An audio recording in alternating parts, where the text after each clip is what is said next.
Alright, we once again begin Poets and Pancakes by Ashoka Mitran, which is about early days of movie making in India, and the studios rather, where these movies were made, over which life and style of the people working there in the author Ashoka Mitran talks of. The chapter Poets and Pancakes describes. We've understood the significance of the title, Poets and Pancakes, and I also took you through the fact how the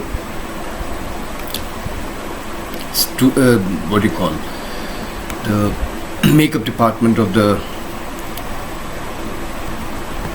Gemini Studios resembled a haircutting salon, and which had many mirrors lined up, and the incandescent bulbs that focused their lights on the faces of the artists whose faces were being made up. They experienced extreme fiery discomfort, and how this particular makeup room was a perfect example of national integration. And a strict hierarchy was followed, and even this makeup room had an office boy, and how he considered his talent as going waste among people which would best be called as perverts and barbers. And this took us to Kotamangalam Subbu number 2 in the Gemini Studios, and he was a multifaceted personality, and he actually was the office boy's source of resentment. The owner, Mr. Watson of Gemini Studios,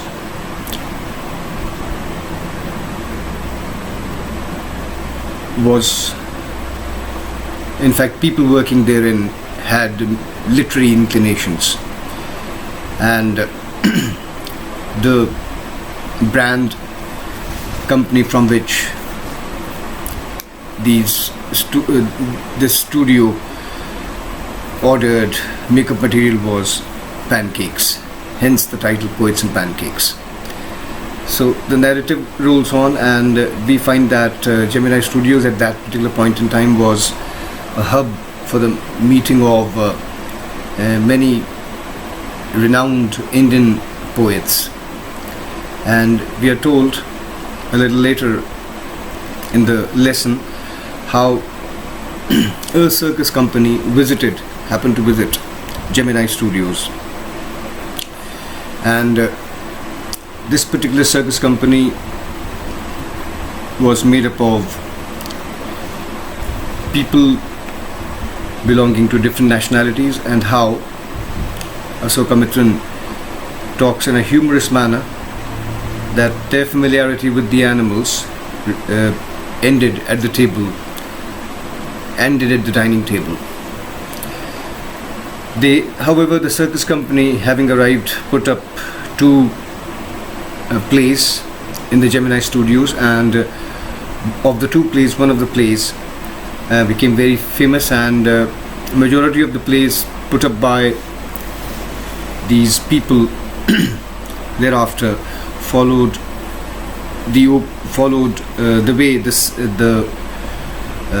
the plays put up by the circus company,